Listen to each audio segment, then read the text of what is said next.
left Williamsburg for Raleigh. Was so happy to leave there. Fueled up, stayed at an RV park, had full hookups for a change instead of boondocking, which was really roughing it.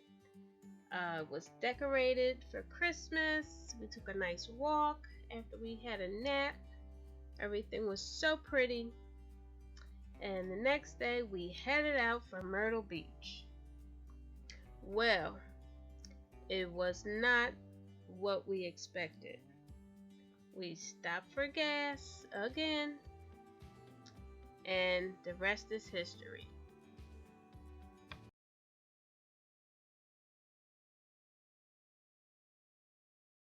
Hi, we're in Myrtle Beach. I had a lot of issues this trip. It's chilly. I had a fender bender near Raleigh, North Carolina. I had a wonderful night. Right before Raleigh, I stayed at a campground. It was awesome. You drove up, you picked up this little packet, and told you what spot to go to. I hooked up. We spent the night. It was great. I had water. I had electricity. So we weren't roughing it like we were the last time. So it was awesome, and the campground was really cute, and they had like complimentary breakfast and coffee and all that. Sorry, I didn't get to partake of all that, but it was nice. And then we left, and I was like, oh, that was like everything's going so great. I had made it there from Williamsburg. Had a great night. Got on the road a little later than I wanted to. But I decided to stop and get gas. And once I got there, I saw the diesel pumps, and I pulled over to the pumps, and I noticed that one said off-road diesel. So I'm like, well, what the heck is this? And then I saw the other pump had a bag over it, and I think that was the regular diesel. So next thing I knew, it was like, boom. I thought the trailer fell, the wheels fell in the ditch. I didn't know. It was so traumatic. So anyway, I was like, I turned around and I thought I hit the gas pump, because basically when I made my turn, it wasn't wide enough. And there was physical damage to the trailer. So I was about to freak out. I was about to cry, the whole nine. And the minute I stepped out of that trailer, there was a man standing right there and said, how's your day? And I said, apparently not that good. And he's like, everything's going to be all right. He said, we're going to get you out of here. So he was like an angel. I swear, he was like an angel. He was just right where he needed to be for me at that time, and just said everything I needed to hear and all of that. It was just God sent. So we just backed up the way I got on there. We got off. I had to cause a little more damage to get off, because I was hung up on those. It's like the bar that goes kind of like this around near the gas tank. Yeah, I was all up in that. So I didn't actually hit the gas tank, but I was on top of that bar, and I had to back off it, which caused more damage to get off it. So it bent my leveler, which holds the trailer up, and I have body damage. So, let's see. What happened? Once he got me off of there, and there was another guy there too, he actually looked at all the damage and, said nothing really was hurt. It was nothing leaking. It was basically all cosmetic. So although I was okay with it, of course you're still shaken up emotionally. Your hormones were all out of whack. Your whatever, fight or flight is in full effect and all that, right? So, let's see. Pulled over to the side, because they also had a little area where trucks could stop. So, the truck, I pulled over to there, you know, I had been, believe it or not, I had been on the phone via Bluetooth when all this happened, talking to my dad. So I really, usually when I know I have to pull off a ramp or anything like that, we hang up. But I had stayed on the phone because it was like a last minute, oh, there's a gas station, let me turn into here. So he was still on the phone, so I was basically distracted, and the whole thing was completely my fault because I just wasn't paying attention, especially once I saw the diesel thing threw me off, that it said off-road and whatnot. I just kind of forgot I had the trailer back there. I just was turning into the gas pump and was like, oops. So I talked to my brother. He's a trucker. So he said, anybody driving something that big, you're going to hit something. It's just the way it is. It just goes along with it. So I'm like, okay.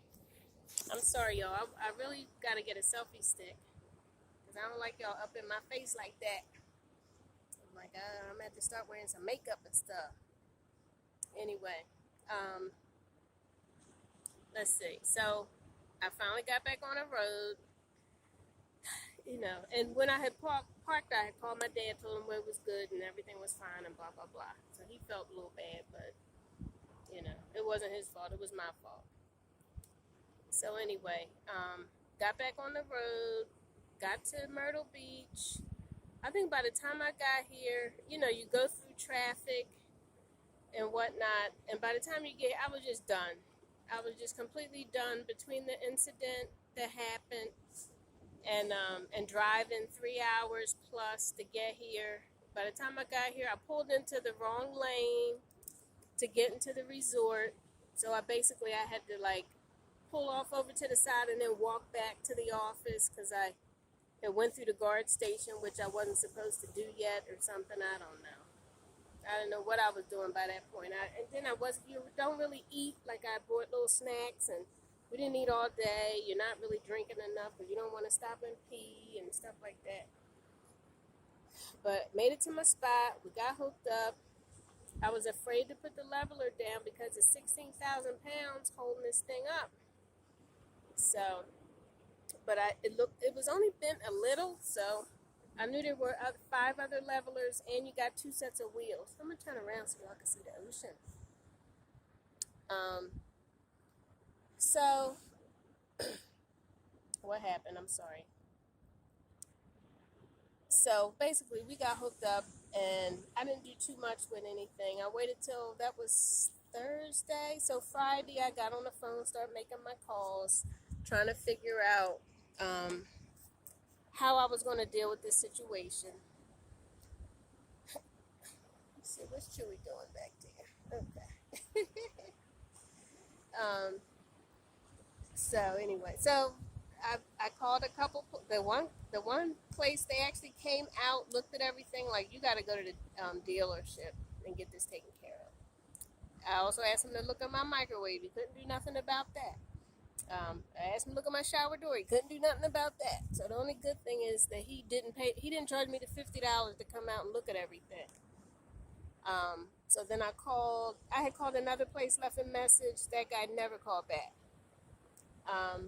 So then I called this actual auto body place that was in the brochure, and basically they could take care of everything I needed to do. I sent him pictures.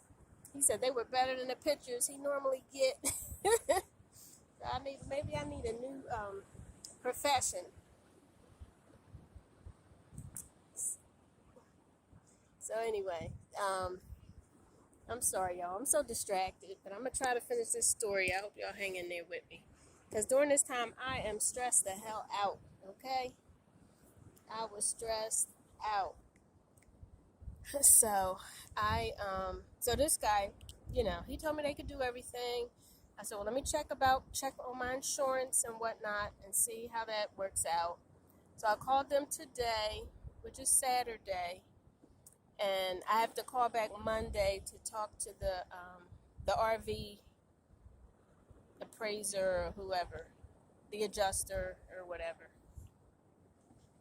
So I'll talk to them on Monday. But in the meantime, I'm like, well, okay, so they want to keep my RV for an entire month, which is the entire time I'm supposed to be here. So I had to figure out, well, where am I going to live for a month? So I'm trying to just roll with the punches and just hang in there and just take care of my business, right? So I went to I called the office and like, okay, well, do you have any trailers for rent on the property? I know they have cottages, so they said I could transfer my thing, my balance to a cottage, but the cottages are really expensive too. And I don't know if I mentioned, but by the time I got here, I was supposed to have a spot really close to the beach, but I was like, I told the lady, look, I don't have it in me to back up right now, because I was like on the edge. I was on the edge.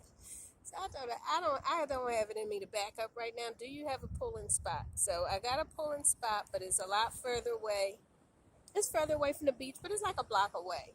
But I wanted to be closer because I love water. I love anything water, a pond, a lake, a river, stream, creek, you name it. I like it. So anyway, the spot is further away, but it's a nice spot. I would love it for a month. I'm fine with it. But check this out. So when I called the office, the first lady couldn't help me. I'm like, somehow I wound up getting on with the manager because I wanted to know about the money situation. Like, am I going to lose all my a whole month's worth of rent in this RV park if I got to figure out like a hotel or something like that? So I got on with her, and she said,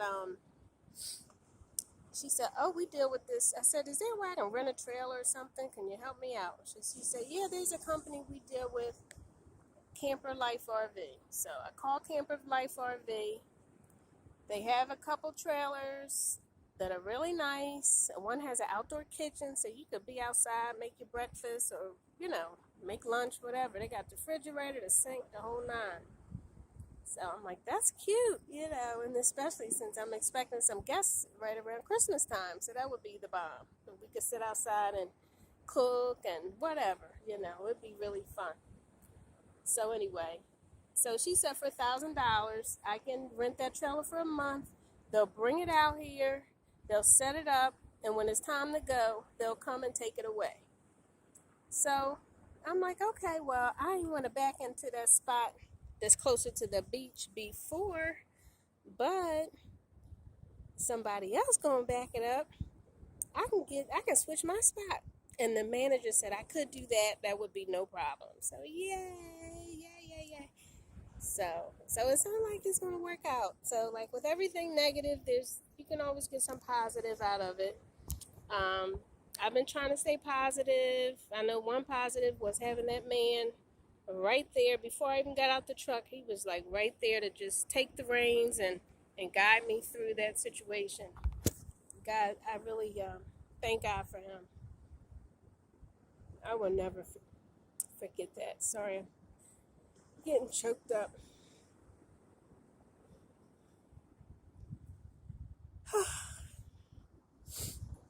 Guys, life is really hard, but you gotta stay positive. You gotta find the best in every situation, no matter how bad. There's always something positive that you can get out of it. Hello, guys and girls. Hi, how are you? Beautiful dog. I bet that dog's rotten. Yeah, he's a brat. Where you from? Where you from? So, guys, I'm trying to be positive. I'm I'm an optimist by nature. But it's been rough, and also it's like I don't have a lot of people that's really checking on me, and I think that it does bother me to an extent. I do have people to text me like, "Where are you? To make it safe," but I guess I don't have that every day. Besides my dad, just somebody that's with me, that got my back and that ride or die type person. So I guess sometimes you do miss that. not Chewy. He good. He handled everything. I think he was a little stressed. He really didn't eat that the day we got here. He didn't eat. So I was, I was really starting to worry about him. But I think he likes this. I think once we get to a place and get settled, I think he's fine. But he's old, so I do worry in the middle of the night. I'm looking at him breathe, make sure he's okay and stuff like that. I am grateful for the company. I don't know what else I can tell y'all. I had a lot of stuff on my mind, but I'm just going to leave it here because this is a long one for me, I think, anyway. But I just wanted to share that beautiful ocean with you guys. That was the whole point of me coming here. Let's see.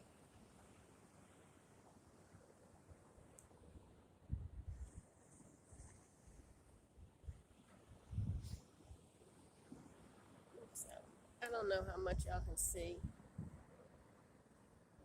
but it's really nice. I love palm trees and all that. And I'm supposed to go to Florida after this, but stop in Savannah on the way. There's a place called Tybee Island, which I would love to go to. And then I'm looking at a place I think it's south of Jacksonville, Florida. But we'll see. I got time. I don't know how the next month's going to go. I'm trying to make money. And I think I'm going to have to actually work as a nurse. So I have a recruiter calling me on Monday. And we'll talk about what needs to happen for me to get a job. I really don't want to. But I may need to do at least one assignment just to hold me over. The problem is I can't work in my businesses if I'm at work as a nurse. I can't be home working on my businesses. So we'll see how the next month goes, because I actually found a trading strategy that I'm going to try to be consistent with. If that's lucrative, then I'm really not trying to be a nurse anymore. 30 years, blood, sweat, and tears, and I'm just spent with that. I'm done. So, you guys stay safe out there. Thanks for watching. Thanks for your support. And I'll talk to y'all later. Bye.